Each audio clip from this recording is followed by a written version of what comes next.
국장님, 네. 지금 윤석열 대통령이 지난 5일부터 휴가에 들어가서 아마 지난해 보면은 8월 2일부터 8일까지인가 이렇게 휴가를 했더라고요. 그러면은 한 7일 정도 한 건가요? 네. 이번에도 한 그 정도 하나요? 네네. 7 정도. 뭐 5일이다, 알겠습니다. 7일이다 얘기가 있는데 끝나는 시기는 유동적이다 뭐 대통령실은 그렇게 발표를 하지 않아서 네. 어디에 언제 돌아온다라고 얘기는 안 했지만 지금 제가 알기에는 6박 7일 정도로 계획을 세우고 있다라고 들었습니다.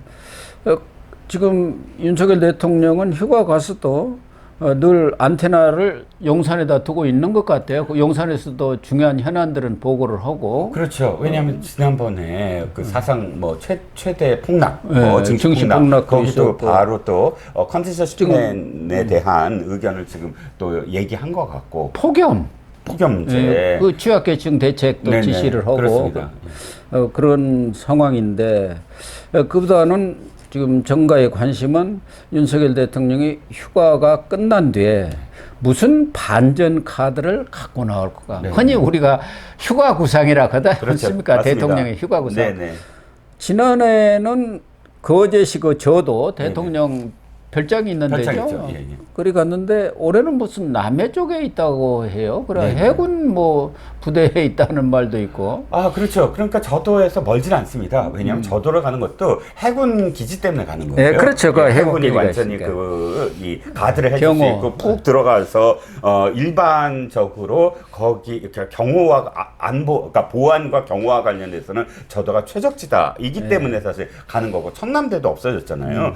그런데 이번에도 이 진해에 있다고 합니다. 진해가 아시다시피 해군 본부가 있잖아요. 네. 그러니까 거의 뭐 저도에 가던 안 가던 간에 같은 에어리어에 있다고 생각하시면 될 것 같아요. 그래서 윤석열 대통령도 이번 휴가가 상당히 의미가 있는 게 지난 총선에서 참패를 했고 그 이후에 대통령실도 개편을 했고 네. 또 순차 개각도 지금 거의 마무리된 상태 아닙니까? 그렇습니다. 그러면 어떻게 보면은 이제 임기 반환점이 아직 조금 못된 것 같은데 사실상 반환점이죠. 그렇습니다. 이번에 휴가에서 돌아오면 9월 달이 반환점이에요. 그러니까 2년 6개월. 이제 나머지 반환점을 어떻게 네. 끌어갈 것인가에 대한 구상을 하고 와야죠. 그렇습니다. 그리고 다른 대통령들도 이쯤 되면은 뭔가 반전 카드를 내놨는데 네네. 특히 윤석열 대통령은 뭐 총선 참배뿐만 아니라 본인의 지지율이 네네. 일부 뭐 30%가 넘는 것도 있지만 20%대에 지금 머물러 있는 것이 사실 아닙니까? 갤럽 기준으로 보면은 이런 지지율 가지고는 국정의 동력이 생길 수가 없기 때문에 뭔가 반전 카드가 필요하다. 그렇죠. 터널이 너무 오래 지속되고 있습니다. 아무리 민주당의 지지율이 지금 떨어지고 있고 이재명의 그런 지지율이 떨어지고 있다고 하더라도 대통령이잖아요. 지금 네. 정부는 윤석열 정부고요. 그럼요. 그러면 아무리 192석이 있다고 하더라도 자기가 아젠다를 내놓고 그 아젠다 속에서 자기가 주도를 해야만 되는 것이고 그런데 윤 대통령이 전국 모멘텀은 나는 그런 거나 싫다. 뭐 이렇게 표현하시는 게 많아요. 그러니까 인사라든지 이런 것들을 나는 전국 전환으로 인사를 하지 않는다든지 이런 인식을 갖고 있어요. 그래서 내가 갖고 있는 숙제는 늘 하는 것이지 갑작스럽게 뭘 하는 게 아니다. 이런 말씀을 하셨지만 그리고 작년엔 그래서 휴가 갔다 온 다음에 별게 없었어요. 별로 그렇게 크게 모멘텀이 없었어요. 아니, 그렇게 하는 것도 좋은데 그러면 성과가 있어야 할 거 아닙니까?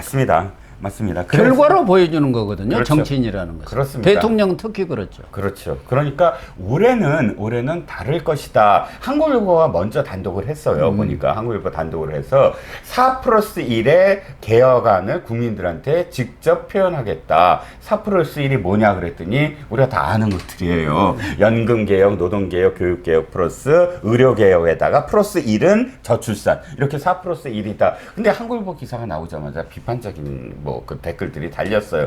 빤히 아는 게 무슨 전국 전환이 될 거냐. 아니 연금개혁이고 뭐고 뭐 된 게 없지 않습니까? 그렇죠. 의료개혁은 지금 더 악화되고 있고요. 수렁으로 빠져가지고 네. 그걸 빠져나올 길이 없는 정도로 지금 악화돼 버려갖고 의료 체계마저 지금 붕괴되겠다. 그런 게 국민들의 여론 아닙니까? 그렇습니다. 그러자 사실은 그 단독기사, 한국일보 단독기사보다 좀 더 다른 방향의, 그러니까 휴가 이후에 전국 구상이 이렇게 될 것이다 라는 기사가 그래서 나오고 있습니다. 중앙일보가 또 나왔고요. 중앙일보에서는 아니다. 뭐 그 개혁은 분명하고 또 국민들한테 설명하는 것 분명할 텐데 8.15를 봐야 된다. 8.15 광복절. 사실 또 역대 대통령들 보면 두 개의 이 연설문이 가장 중요하잖아요. 3.1절하고 8.15. 뭐 하나는 이제 대북 관련해서 어떤 정책을 바꾼다든지 하나는 일본과 관련된 뭐 외교적인 어떤 프레임을 바꾼다든지 이런 것들을 8.15에 굉장히 많이 썼다기보다 어쨌든 8.15 활용을 했는데 이번에도 통일 정책과 관련된 새로운 제안을 할 것이다 라고 중앙일보는 지금 예상을 하고 있습니다. 그러니까 8.15 경축사에서는 그동안 우리 정부의 통일 정책은 1994년대에 마련된 민족 공동체 통일 방안 아니었습니까? 그런데 지금 남북 관계가 어떤 경위든 지금 최악으로 경색된 것은 사실 아니겠습니까? 이런 것을 타개할 수 있는 뭔가 획기적인 제안이 있어야 할 것 같다 하는데 지금 언론에서 제시되고 있는 것은 북한 인권 문제, 인권과 자유 뭐 이런 것들을 강조한다고 하면 오히려 더 악화되는 것 아니겠습니까? 북한 김정은이는 인권 문제 이런 것만 건들면 그냥 파르르 떠는데 그렇죠. 우리가 북한 인권을 개선하겠다, 뭐 자유를 강조하겠다 한들 무슨 그게 할 수 있는 길이 없지 않습니까? 그렇죠. 지금 기사에 따르면 변화된 남북 관계에 기반을 두겠다. 그러니까 북한이 지금 그러니까 대한민국을 향해서 이 국가로 인정하잖아요. 그 좋은 의미가 아니고, 그러니까 자기네들이 언제나 우리 민족끼리라는 기반 하에서 통일을 지향하는 그런 그 연방제 통일이든 뭐든 통일을 지향하는 관계다. 이렇게 지금까지 유훈으로 김일성부터 김정일까지 내려오던 거를 김정은이 그걸 완전히 뒤집고 아니야, 우리는 다른 나라야. 라고 선언을 하면서 우리나라 내에 있는 운동권들도 지금 완전히 멘붕이 와 있는 그렇죠. 상태라고 합니다. 그런데 지금 기사에 따르면 그 북한의 변화를 기반으로 해서 다시 남북 관계에 대한 어떤 정책을 재조정할 필요가 있다. 새롭게 제안할 필요가 있다. 뭐 이런 이야기를 해서 인권법은 어쨌든 좀 추측한 것 같고, 왜냐면 말씀하셨듯이 뭐 더 강경하다 그러면 새로운 제안이라고는 할 수 없을 건데 어쨌든 패러다임의 어떤 변환 뭐 이렇게 표현을 하고 있으니까 사실 쉽게 지금 생각이 안 납니다. 저도. 사실은 남북 관계는 어떤 제안을 하든 우리 국민들 입장에서는 그렇죠. 또 뭐 정부에서 뭐 하나 내놨구나 하는 정도지 그게 뭐 현실화 된다든가 그럴 가능성은 없지 않습니까? 적어도 현실화가 되려면은 그 전에 물밑 이른바 밀사라는 사람들이 왔다 갔다 하면서 해가지고 뭔가 획기적인 그런 전환책이 나와야 하는데 그런 움직임이 지금까지 전혀 포착이 안 되고 있지 않습니까? 언론이라든가 모든 곳에서. 그렇죠. 딱 막혀 있단 말이에요. 그러니까 말로 하는 것은 소용없고 우리 국민들 입장에서는 우리 먹고 사는 또 피부에 닿는 민생과 경제를 살릴 수 있는 그런 대안을 제시를 해야 그렇지 하고 국민들이 호응이 나오는 것 아닙니까? 그렇죠. YS의 금융 실명제라든가 MB 같은 경우 중도 실용 그런 정책으로 해가지고 동반 성장이라든가 이렇게 해갖고 확 바꿨지 않습니까? 그런 어떤 좀 획기적인 대안이 나와야 하는데 연금개혁 뭐 이런 얘기도 나왔습니다만 이미 지난해 말에 민주당에서 내놓은 그런 연금개혁안 사실은 많은 사람들이 왜 정부가 안 받아들이냐 했는데 그때 최상병 특검법 여기에 연계되면 안 된다 해갖고 털어버려가지고 구조개혁까지 하는데 구조개혁을 갖고 연금개혁을 하면은 정말 좋죠. 공공 그런 연금이라든가 민간연금 다 합쳐가지고 뭔가 그것은 제가 볼 때는 장기적이 아니라 이 정권 끝날 때까지 절대 합의가 될 수. 왜 공무원들이라든가 군인이라든가 그런 사람들 연금까지도 손을 대야 한다는데 택도 없는 소리 아닙니까? 그렇죠. 다른 여권에서 손도 못 대고 그건 정말 임기 초에 힘 있을 때도 못한 일을 어떻게 하겠습니까? 그런데 지금 다들 지적하고 있는 거예요. 그러면 윤석열 대통령은 뭔가 내놓는 게 말하자면 캐치프레이즈랄까? 그 대표적인 상품. 그게 지금 없다 이 말이에요. 그렇죠. 이를테면 브랜드가 있어야 할 거예요. 그렇죠. 브랜드가.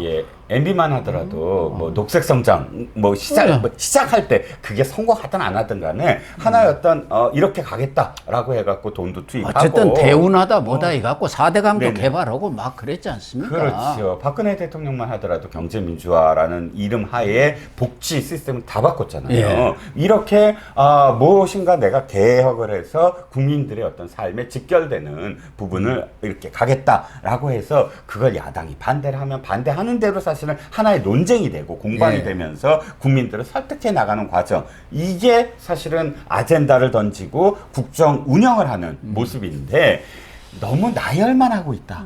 뭐 100개 과제 지금 하고 있습니다라고 설명을 하는데 국민들의 머릿속에는 단 한 가지도 각인이 떠오르는 게 없죠.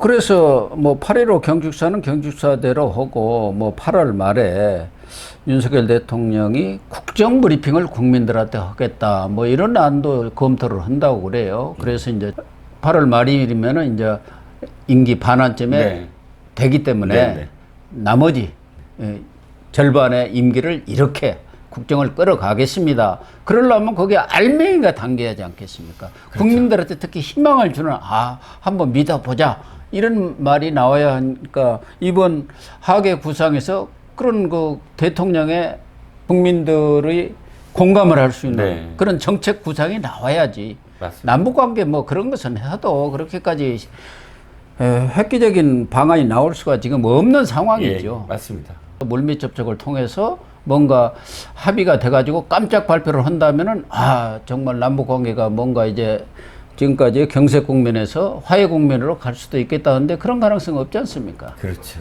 아니 뭐 김정은이야 지금 트럼프만 바라보고 있더라고요. 트럼프가 김정은 칭찬을 그렇게 하니까 아무 말도 안 하다가 또 갑자기 나도 그렇게 생각해 그러고 맞장구를 치는 거 보면 북한은 지금 이제 대한민국 보지도 않습니다. 미국 선거만 목 메고 있을걸요. 4+1이라고 하더라도 그 1이 저출생 문제 해결 아니겠습니까? 이것도 저출생 기획부를 만든다고 하죠. 그것도 민주당이 협조 안 하면 될 수가 없는 거 아니겠습니까? 그렇습니다. 뭐 수석은 벌써 임명을 했습니다만은 수석이 할 수 있는 것이 있는 것이고 정부 부처가 돼야 그게 집행을 할 수 있죠. 할 수가 있는 것이잖아요. 통합적으로 어떤 정책을 펴는데 그것은 이 민주당이 협조를 해줘야 하는데 민주당도 뭐 저출생 문제에 대해서는 심각성을 인식을 하고 있으니까 협조를 할지 안 할지는 모르겠습니다만 그런 분야에서도 뭔가 획기적인 안이 나온다 한다면은 국민들로서는 윤석열 대통령에 대한 평가를 다시 할 수 있는 전기는 될 수는 있겠죠. 말씀하셨듯이 저출산 문제는 이 정부에서 사실 맨날 브리핑하고 맨날 해요. 하는데 내용은 다 이겁니다. 뭐 신혼부부한테 뭘 어떻게 하고 우선적으로 집을 어떻게 하고. 근데 이게 국민들의 피부에 와닿지가 않아요. 당연히 그럼 당연히 했는데 돈은 몇백억 원을 몇백조를 썼거든요. 지금 어마어마하게. 근데 왜 안 되느냐? 국민들이 내 문제라고 완전히 생각을 하지 않아요. 예를 들자면 내 문제라고 생각하면 금배지 뽑고 막 난리가 나잖아요. 근데 그렇게 안 하고 있거든요. 그러면 그야말로 이거를 국민들이 그렇게 다 자발적으로 거리에 뛰쳐나가고 애 낳자라고 목소리를 높일 수 있게 만들 수 있는 도화선이 분명히 있을 텐데 그거를 동기부여라는 게 정말 중요한 거거든요. 그렇죠. 단순히 그런 그 청년들에게 제발 좀 결혼해라, 제발 좀 아이 낳아라 이렇게 해서 무슨 당근 준다고 이게 해결될 문제가 아니라는 겁니다. 그래서 윤석열 대통령이 과연 휴가대에 어떤 구상을 내놓을까 정치권에서도 촉각을 곤두세우고 있습니다만은 저희들이 이렇게 생각해 봐도 뾰족한 수는 별로 안 보이는구나. 일단 인사도 아마 저 총리 문제 아무리 뭐 인사가 저기라도 한다고 하더라도 총리가 지금 최장수가 됐잖아요. 사표를 내놓은 지가 언제입니까? 그래서 지난 4.10 총선 참패하고 나서 총리실 참모들이 쫓아가서 축하드립니다 했다는 거예요. 한덕수 총리 절대 이제 바꿀 수가 없겠습니다. 야당이 협조 안 하면 이건 바꿀 수가 없는 거 아닙니까? 그렇죠. 그래서 뭐 일각에서 원희룡 전 국토교통부 장관 그 국민의힘 당대표 선출에 나가면서 만약 지더라도 뭐 총리 이렇게 가능성이 있다 했는데 그럴 가능성은 지금 뭐 제로 아닙니까? 제로입니다. 그리고 나경원 의원도 만약 떨어지면은 그 저출생기획부인가? 네. 거기 부총리 격이니까 네, 네. 그것도 좀 이렇게 얘기가 나왔었는데 그것도 좀 어려운 상황인 것 같아요. 아닌 것 같아요, 지금 보니까. 예. 사실은 이제 총리를 좀 바꿀 때가 됐죠. 아유. 총리가 있는지 없는지도 모르고 뭐 물론 총리라는 역할이 우리 헌법상에는 어마어마한 권한이 있습니다만 실제적으로는 대독 총리, 의전 총리, 방패 총리였는데 이 한덕수 총리는 정말 뭐 경제의 달인이래 갖고 뭐 경제라도 좋아질까 했는데 오히려 경제는 더 어려운 상황 아닙니까? 그렇습니다. 그러면은 야당이 안 해주면 안 해준 대로 본인이 사표를 제출을 했고 사의를 표명을 했으면 거기에 대해서 대통령이 바꾼다고 얘기를 했던 것 같아요. 뭐 검토를 한다고 해갖고 여러 사람 올랐지 않습니까? 박영선이도 오르고. 네네네. 거기서 딱 스톱 시켰어요. 거기서 이재명이가 노 하니까 스톱되고 있는 거 아닙니까? 맞습니다. 그러면 바꾸려면 바꿔도 충분하거든요. 총리가 없다고 해서 지금 국정이 안 돌아갑니까? 맞습니다. 그리고 그런 어떤 예. 결단이 없어요. 그렇죠.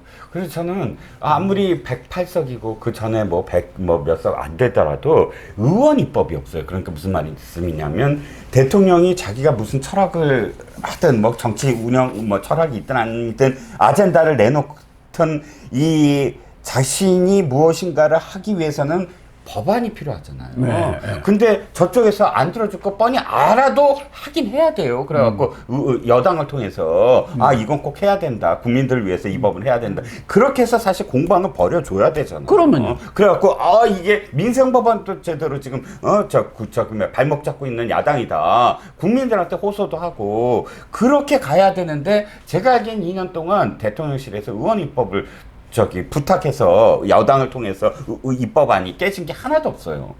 총리만 하더라도 한덕수 지금 국민들이 다 진절머리를 치고 있지 않습니까? 그러면은 아니 108석이라도 내놓고 부결되면 또 부결을 2번, 3번 할 겁니까? 야당이 못 합니다. 그러면 야당이 죽는 거예요. 네. 왜 그런 것을 안 하고 그쪽에서 좀 추천해 주세요. 그래갖고 뭐 밀사라고 보낸 무슨 교수들끼리 꿍작꿍작 했는데 그게 다 또 백일하에 드러났지 않습니까? 왜 그런 짓을 하냐 이거예요. 그렇죠. 떳떳하게 당당하게 하지. 총리가 사의를 표명했으면 알겠습니다 해가지고 딱 새로운 사람 카드 딱 들이밀면은 국민들도 야 어디서 좋은 사람 골랐네 이런 얘기가 나와야죠. 그렇죠. 그러면 야당이 어떻게 그걸 거부합니까? 국민 여론이 108석보다 의석수보다 더 사실 힘이 될 수도 있어요. 그래서 윤석열 대통령한테 기대했던 것은 진짜 검찰총장 때 그 기계처럼 국정을 좀 확실하게 운영해 주기를 바랐는데 지금은 총선 참패를 누가 시켰습니까? 그리고 나서는 이재명 눈치를 보는 그런 정권이 돼버리니까 지지율이 안 오르죠. 네. 오를 수가 없는 거 아닙니까? 네. 그런 것에 대한 이 어떤 획기적인 발상이랄까 그런 전환이 대통령과 또 맞아요. 대통령실에서 이루어지지 않겠느냐. 이제는 해야 돼요. 절박하게. 왜 3년 차로 가게 됩니다. 이제 곧 사실은 4년 차, 5년 차 되면 아무것도 못 해요. 네. 지금밖에 없어요. 딱. 그래서 내각도 물론 뭐 국면 전환용으로 자꾸 내각을 개편하는 거야 그렇게 뭐 바람직한 건 아니라 하더라도 인사가 만사란 말이 왜 나오겠습니까? 인사를 하는 것을 보면서 국민들은 정부 방향이 어떻게 가겠다든지 뭔가 달라지겠다는 그런 인식을 갖는데 지금 하는 것 보면 슬금슬금 하는지 마는지 알 수도 없고 또 다 그렇게 국민들 입장에서 보면은 참 괜찮은 인사다. 그렇게 하는 사람들이 평가가 있습니까? 없잖아요. 그때는 집권 말기에 장관들이 안 하려고 그러잖아요. 다. 그러니까 그때는 차관들이 주로 승진하고 공무원 사회에서 이렇게 갑니다. 집권 말기에 내각 교체를 해야 될 때는. 그런데 아직은 열심히 사람들한테 막 그냥 보여야 되고 이럴 때 아니에요? 근데 차관들 승진시키고 막 이 차관을 이쪽 장관을 하고 이 차관을 이쪽 장관을 하고 청와대 비서관들 다 차관 보내고 예. 뭐 그러는 상황 아닙니까? 네. 어쨌든 휴가 구상에서 좀 국민들이 설득할 수 있고 감동을 먹을 수 있는 좀 그런 대책을 좀 제시를 했으면 좋겠습니다. 네. 그런 바람으로 이제 또 오늘 이 고영신 TV에서 사실은 좀 제안을 하는 겁니다. 예.